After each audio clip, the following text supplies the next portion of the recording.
Bismillahirrahmanirrahim. Ini riwayatul Bukhari.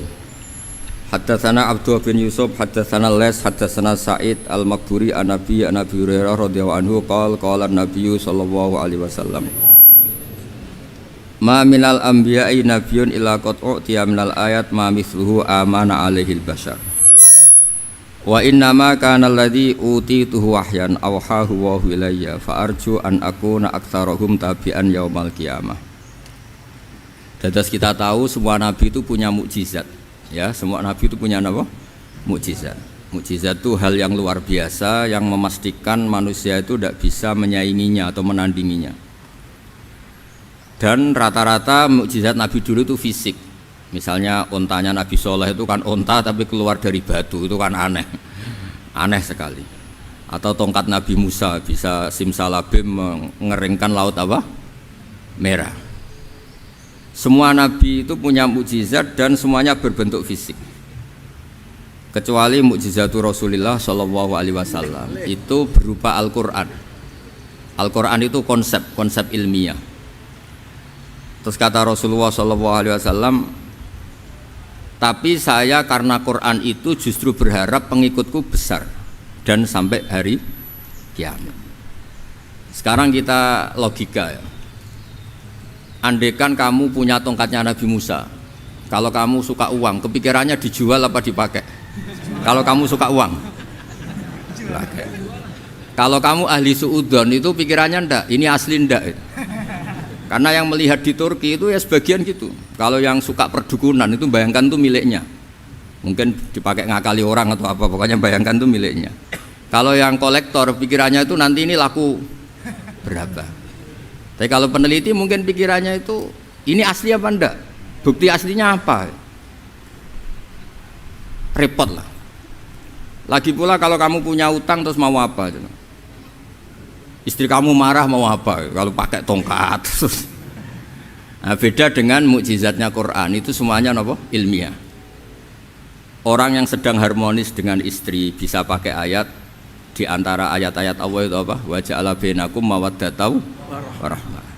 Nanti kalau ditakdir cerai, saya tidak menyarankan cerai. Kalau ditakdir cerai, itu masih dimotivasi sama Allah. Wa iyyatafarraqa yughnillahu kullam min sa'ati. Jika suami istri itu cerai, jangan-jangan suaminya dapat istri lebih baik, istrinya nanti dapat suami lebih baik. Jadi yang masa lalunya dianggap prahara malah. Kan banyak orang suaminya meninggal ketika nikah lagi ditanya, kangen sama suami pertama, alhamdulillah ini lebih baik. Padahal suaminya yang meninggal itu berharap istrinya ini kangen, ternyata dia sudah syukur dapat suami yang lebih baik. Jadi Quran itu menunggui kita ila yaumil qiyamah. Kita tidak bunuh diri, itu ya barokahnya Quran. Karena problem apapun kita dinasihati apa sabar, apa dinasihati sabar. Kan nggak mungkin kamu pegang tongkatnya Nabi Musa, punya masalah apa saja ngelihat tongkat, bisa apa tongkat. Tapi kalau Quran kan nasihat, solusi.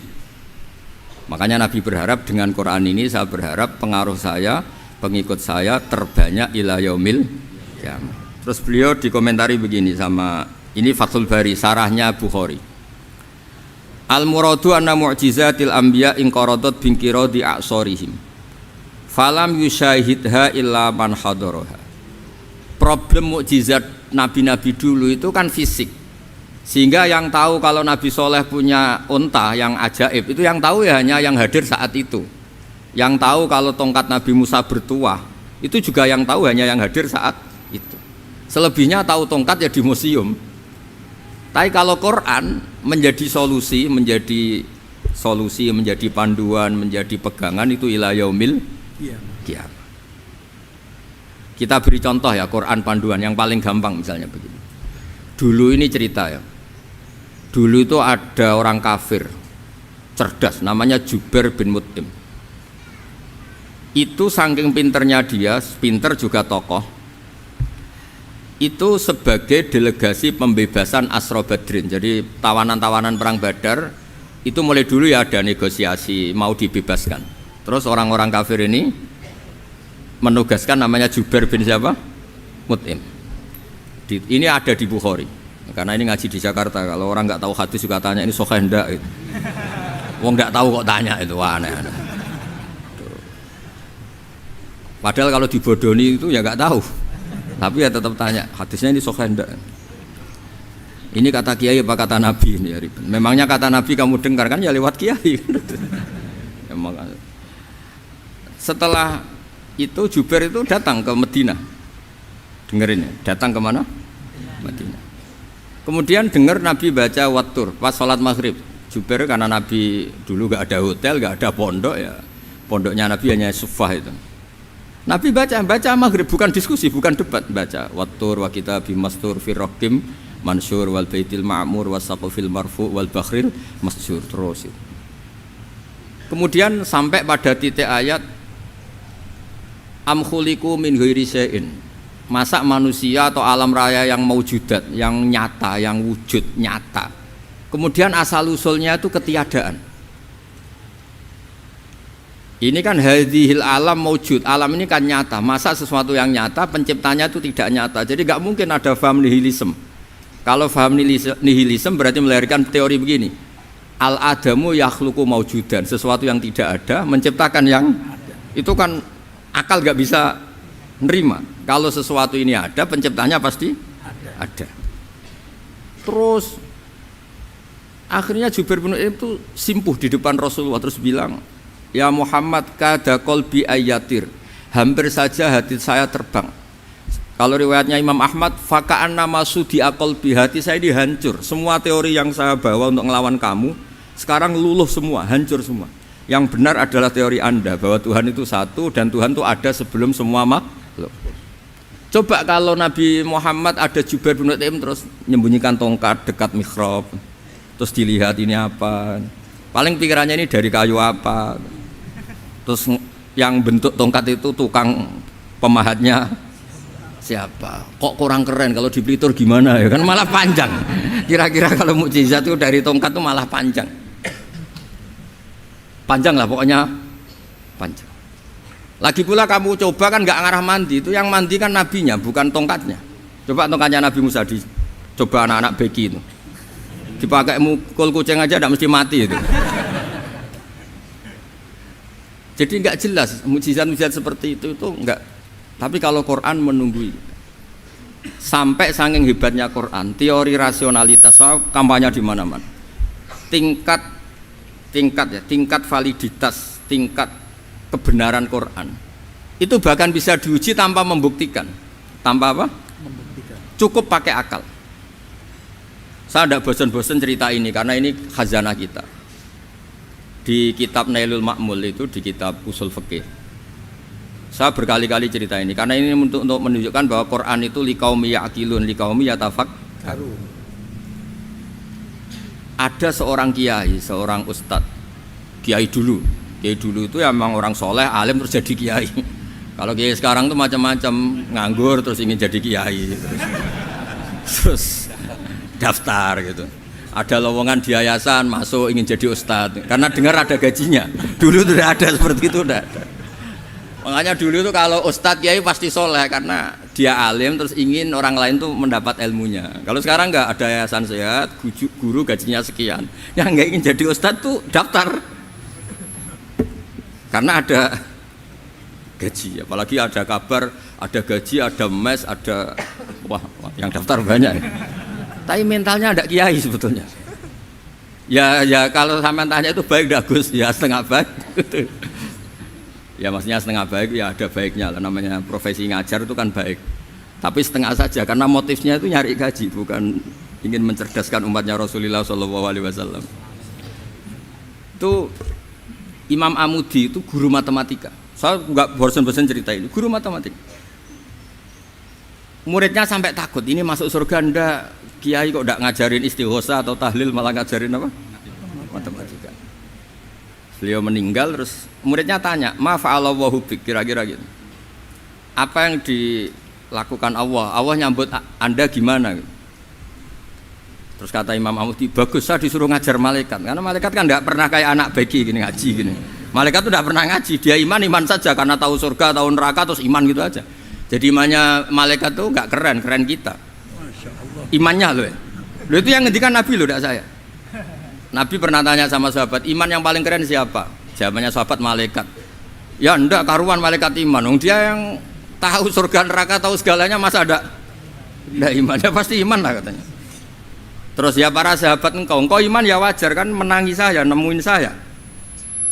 Yang hebat itu orang-orang yang tidak melihat saya, tidak saya didik tapi tetap iman. Karena dididik akal, ya tadi dididik Quran, apa dididik Quran. Sama siapa? Teks bahasa Arabnya masang. Terus Mama Mudi kata Allah, suruh dia ngajarin para malaikat cara menemukan saya. Malaikat dikumpulin, terus Mama Mudi disuruh ngajar. Sama singkat kata-katanya Allah di mimpi itu. Istadilla ala wahdaniyati bihadrati malaikati, tolong ajarkan cara menemukan saya padahal Anda ini manusia yang tidak melihat saya. Anda di Jakarta kan hanya gedung-gedung, paling jadi khayal, terus nikmat lah, Anda ikut punya tapi ikut nikmati. Itu orang desa-desa kalau ke Jakarta itu pokrol, wah di Jakarta itu gedungnya tinggi-tinggi, tidak kayak kampung sini, lo udah ikut punya, ikut bangga. Di Jakarta orangnya cantik-cantik, tidak kayak orang sini, padahal dia ya tidak dapat orang cantik gitu. Jadi Allah itu saking pinternya, miskin-miskin ya bisa berkhayal dan bahagia. Nah, itu alhamdulillah betul. Akhirnya itu apa ini anak-anak begini saya tak niati ngajar standar anak-anak akademik. Terus pertama yang diajarkan hanya bilang gini, sama siapa teknya itu? Ya malaikat wahai para malaikat. Terus beliau bilang, nisbatus naini wassalasah ila mala nihayata lahu nisbatul far'i ilal asli.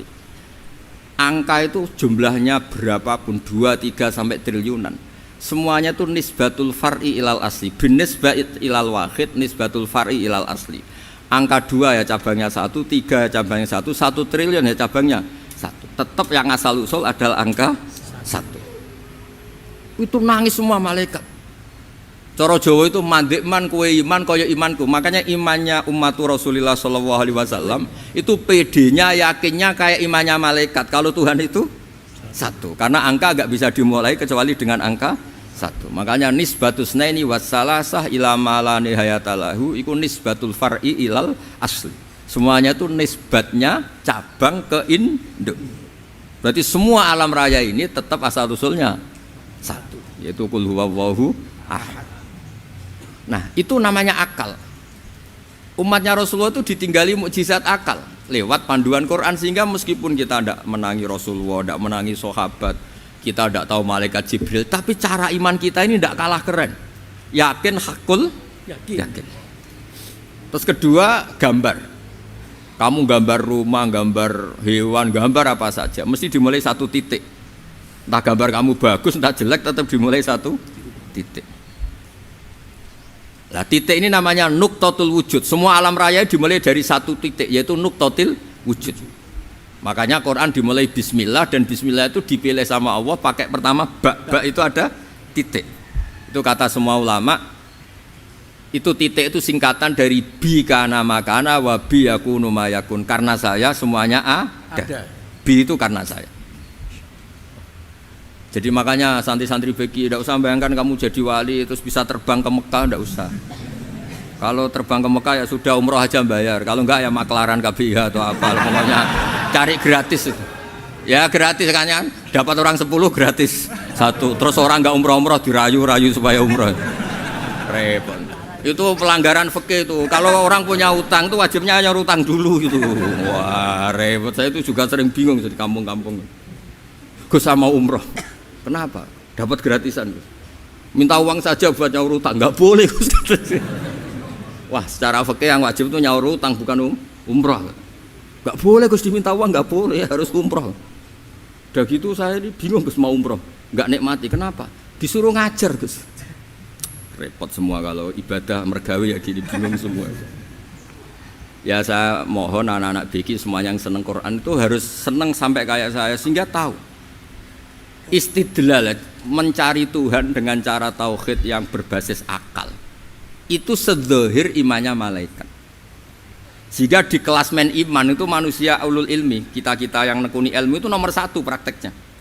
Karena nomor 1 itu Allah karuan kan, syahidah Allah kan gak tertandingi, syahidah wa annahu la ilaha illallah. Terus wal malaikatu, malaikat kan karuan karena langsung menyaksikan surga. Dan ketiga apa? Wa ulul ilmi. Berarti prakteknya kan nomor 1. Kalau kompetitornya semuanya manusia, ulul ilmi nomor berapa? 1 kan? Nah nomor 3 kan dari Allah, malaikat, ulul ilm. Berarti kalau kompetisinya antar manusia nomor berapa? 1 kan? Nah kenapa ulul ilmi di nomor 3 kan tapi dari Allah, malaikat, ulul? Kerennya kayak apa? Karena cara iman ulul ilmi itu enggak ada ragunya sama sekali. Kamu ragu enggak kalau 2 itu cabang dari 1, asal-usulnya 1? Enggak pernah kan ragu kan? Semua gambar seruat apapun dimulai dari 1 titik, ragu enggak? Enggak kan? Nah imannya umatnya Nabi karena dipandu oleh Quran itu seyakin itu, sehakul yakin itu. Nah itu terus Jubair bin Mut'im jadi iman. Am khuliqu min ghairi syai'in am humul khaliq. Terus kata Allah lagi, kalau kamu tidak percaya saya yang bikin langit bumi ya gampang dong, kamu saja yang ngomong kalau kamu yang bikin. Paling orang sepakat kamu stres. Terusannya ayat gitu, am khalaqus samawati wal ard. Kalau kamu tidak yakin Allah yang bikin ya silakan Anda klaim saja kalau kamu yang bikin langit bumi. Bala yuqinun. Kamu juga gak mau kan dibilang stres. Nah ini terus saya teruskan ya. Makanya mukjizat terbesarnya Nabi adalah Al-Quran. Karena Al-Quran itu cerita tentang hukum-hukum akal, cerita tentang logika-logika peradaban. Misalnya logika peradaban, contoh paling gampang. Di Quran itu ada sekian ayat yang Allah cerita peradaban. Misalnya wa ahsinu innallaha yuhibbul muhsinin. Itu dikutip terus kemudian disimpulkan dalam peradaban. Kata Sayyidina Ali karramallahu wajhah ngendikannya gampang. Ahsin man syi'ta takun amira. Kamu berbuat baik saja sama seseorang, maka otomatis kamu akan jadi pemimpinnya. Ada orang nggak tamat SD, nggak tamat papa, gobloknya minta ampun. Tapi karena gaji seorang pakar, kamu tak gaji 1 bulan 1 miliar, perusahaan saya jadikan besar. Itu dikongkan ngalor ngidul ya nurut. Hanya karena dia ihsan. Terus wastaghni amman syi'ta takun nadhira. Saya ulang lagi. Wastaghni amman syi'ta takun nadhira. Dan kamu jangan butuh orang lain, siapapun dia, maka kamu akan setara. Misalnya ada menteri orang antri mau salim, tapi kamu tidak butuh kan tenang saja. Tapi kalau kamu butuh, habis kamu. Ya kan, kamu tidak butuh seseorang, maka kamu posisinya akan setara. Kamu harus sopan karena punya utang jasa. Kalau nggak punya apa-apa kan setara. Ya enggak? Misalnya kamu jajar rektor atau jajar menteri, jajar apa saja. Kalau kamu tidak punya utang kan, kamu jajar menteri tidak punya utang. Sama jajar satpam tapi punya utang, takut mana?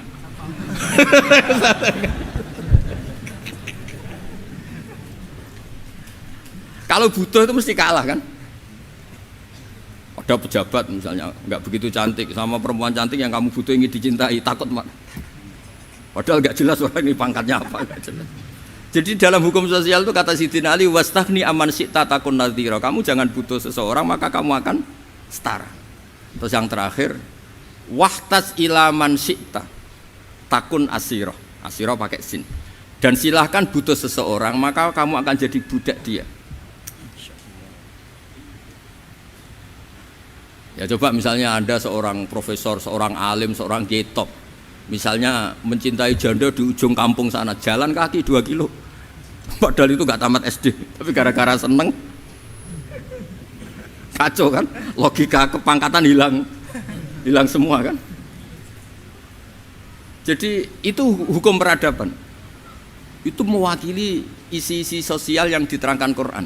Ya, jadi paketnya 3 tadi ya. Ahsin man syi'ta takun amira. Kamu berbuat baik sama seseorang maka kamu bisa memimpin. Wastaghni amman syi'ta takun nadhira. Kamu jangan butuh seseorang maka kamu akan setara. Mbok kamu ketemu orang terkaya di dunia. Ya ketemu orang terkaya di dunia, kamu jejer, kamu tidak butuh dia. Tenang kan bisa setara kan? Tapi kalau butuh harus sopan, ngajukan proposal, harus berakhlak karimah. Makanya sekarang Anda kok berakhlak kenapa? Ternyata mau nyalek. Biasanya ndak berakhlak kok berakhlak. Ada apa ini? Makanya guyonan di Rembang itu Beb Husain itu. Kalau ada orang udah tidak sopan sama temannya, temannya curiga, kok tumben sopan, mau utang ya?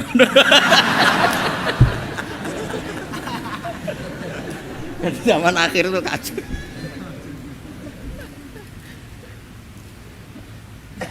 Ya di semua daerah gitu ya sama Pak Rektor ya. Kalau ada teman biasanya nggak sopan kok sopan, itu temannya curiga. Ini Pak Rektor UI ikut kaji. Kok tumben sopan, ada apa ya? Karena di mana-mana orang butuh itu pasti beretika. Kamu punya teman paling berdua, kalau mau utang berakhlak gak? Atau misalnya kamu punya adik cantik terus punya teman berdua, kalau cinta adik kamu berakhlak gak? Biasanya nggak sama sekali nggak berakhlak. Gara-gara butuh menjadi berakhlak. Ya jadi hukum sosial itu ya kuncinya 3 tadi. Ahsin man syi'ta takun amira. Wastaghni amman syi'ta takun nadhira. Terus wahtas ila man syi'ta takun asira. Kalau kamu butuh seseorang pasti kamu dibikin hina. Asir itu tawanan. Nah, Quran itu bicara sosial itu lengkap. Dan itu yang nunggui kita. Kita punya tetangga yang kurang baik, ya seneng. Punya tetangga baik, ya seneng. Kata Imam Syafi'i, saya berkali-kali cerita. Kok seneng semua Imam Syafi'i? Ya bagus lah. Kalau yang seneng saya enak lah. Dijak jagongan, dijak ngopi enak. Yang nggak seneng saya, gak ngarah utang. Uang itu nak, kamu punya tetangga gak seneng kamu. Aman kan? Aman. Gak akan pinjem uang kan, pinjem mobil. Uang gak seneng kok. Makanya Imam Syafi'i itu kalau ngedikan luar Syafi'i, diceritain orang. Ya Aba Abdillah bagiannya, ya Aba Abdillah orang itu gak seneng kau, bagus lah. Loh kenapa bagus? Waman asa'a ilaika faqad atlaqaka. Orang yang gak seneng kamu maka membebaskan kamu.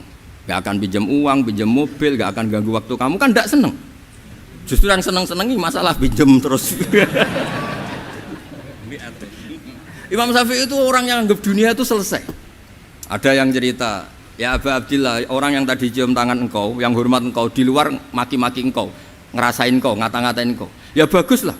Kok bagus gimana? Berarti saya wibawa, depan saya tidak berani. Berarti saya wibawa, di depan saya tidak berani.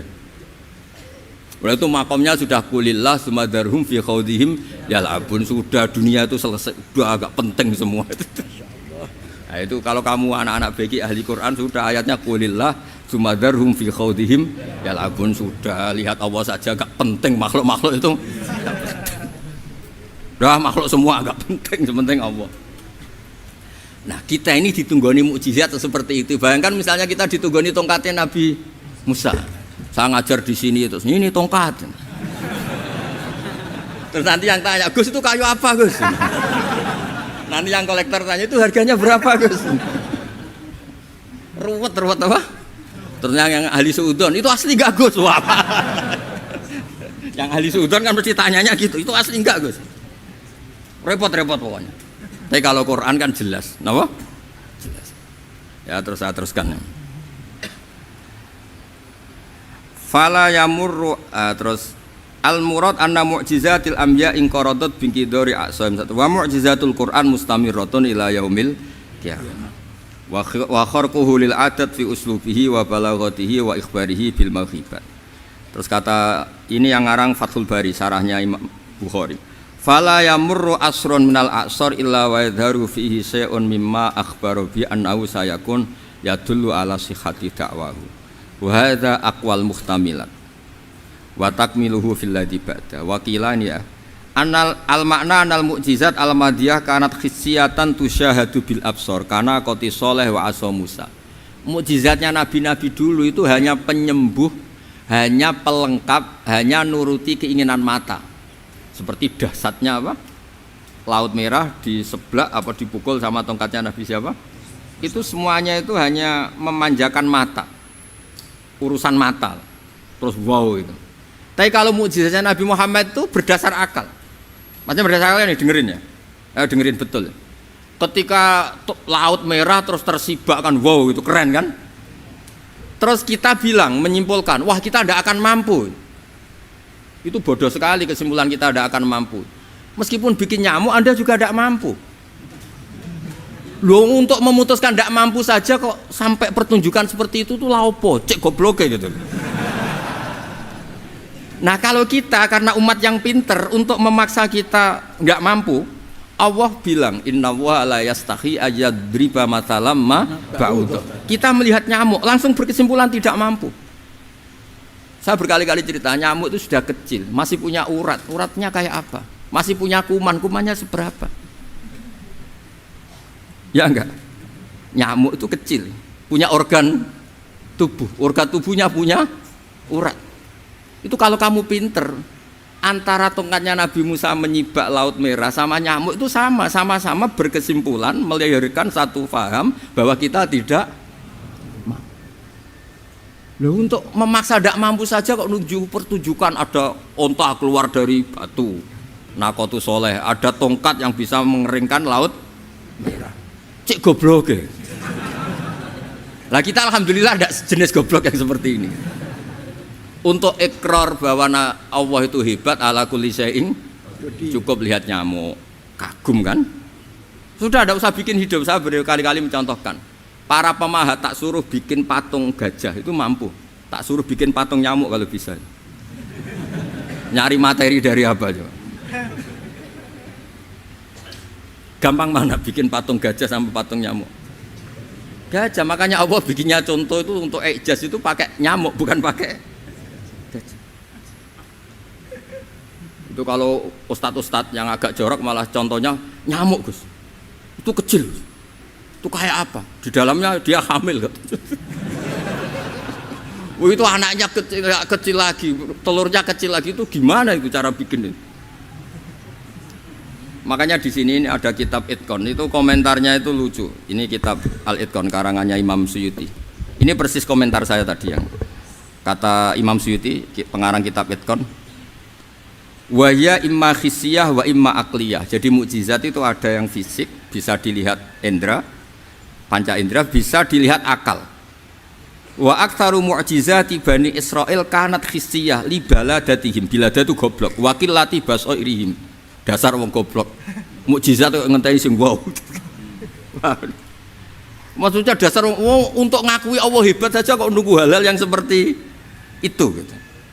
Paham gitu? Mergo likil latin apa aklihim.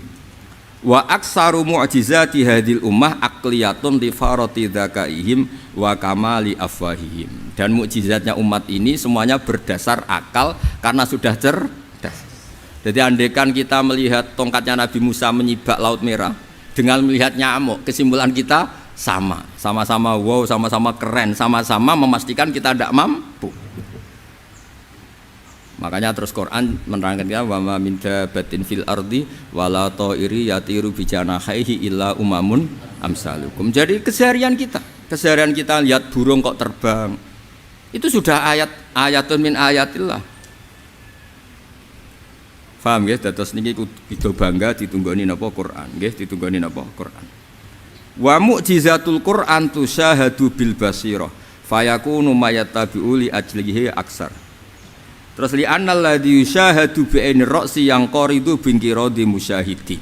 Sesuatu yang tampilan dahsyatnya itu disaksikan mata, maka itu bisa habis. Era tongkat Nabi Musa seperti itu habis enggak? Bisa mengeringkan Laut Merah, habis kan?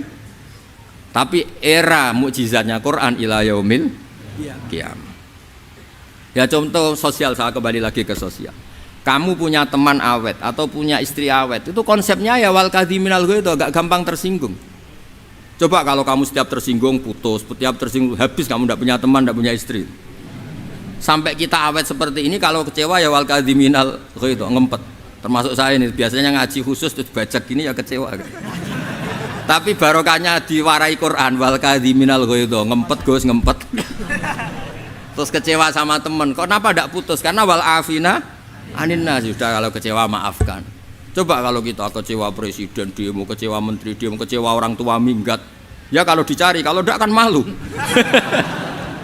Saya itu punya teman tak tanya, kecewa Gus sama bapak itu, kenapa tidak minggat? Malu. Kenapa malu? Takut gak dicari. Itu orang tuh paling malu itu kalau keluar dari rumah nggak di. Saya punya teman lagi, saya ini takut mati Gus. Kenapa? Takut istri saya tidak nangis Gus. Itu kematian terburuk itu kalau sudah mati, tahu istrinya tidak nangis. Oh itu malu betul itu. Makanya jangan mati. Pokoknya pastikan orang sekeliling ada nangis itu baru berani mati. Kalau tidak jangan. Ya jadi mukjizatnya Nabi itu luar biasa. Walladzi yusyahadu bi'ainil aqli bakin yusyahiduhu kullu man jaa ba'dal awali mustamirron. Sesuatu ilmiah, sesuatu agama atau apa saja yang logis itu akan abadi ila yaumil. Kayak tadi ketika kita kecil diajari apa? Wujud, qidam, baqa, mukhalafatul hawadisi, qiyamuhu binafsihi, wahdaniyat, qudrat, iradah. Itu ila yaumil qiyamah. Karena kita pasti punya logika tadi. Masa alam raya yang maujud didahului ketiadaan. Kemudian ketiadaan ini kita rumuskan, ketiadaan inilah yang bikin alam raya. Di mana-mana nihilisme, ketiadaan ya layu asfiru say'an, namanya tiada ya tidak punya akibat apapun. Yang punya akibat apapun ya sesuatu yang wujud. Lalu itu kan ila yaumil qiyamah, sampai kapanpun teori itu akan nunggui kita ila yaumil qiyamah. Tapi kalau tongkat Nabi Musa ketika kita tidak melihat kan punya alasan tidak ngandel, Musa tidak tahu. Tapi kalau kamu seperti ini, orang paling mulhid sekalipun, paling ateis sekalipun, terus ditanya, bisa enggak Anda mulai angka di luar angka 1? Tidak bisa kan? Makanya benar Imam Amudi tadi ketika diminta Allah, istadilla ala wahdaniyati bi hadrati malaikati, tolong ajarkan kenapa manusia begitu yakin kalau saya ini satu padahal mereka tidak melihat saya. Terus beliau ngendikan apa? Nisbatus naini wassalasa ilal wahid nisbatul far'i ilal asli. Angka 2, 3 sampai enggak terbatas, semuanya dibanding angka 1 itu nisbatul far'i ilal asli. Semuanya itu cabang dari angka 1. Itu mbok siapapun enggak usah ditunggoni nabi, enggak usah ditunggoni wali. Logikanya akan seperti itu. Itu yang dimaksud apa? Walladzi yusyahadu bainil aqli bakin yusyahidu kul man ja'a badal awal mustamir. Ya ini masih ada waktu seperempat, ini ijazah. Kalau ijazah enggak boleh tanya, ijazah ini. Nah itu yang fotokopi lebih besar itu ijazah.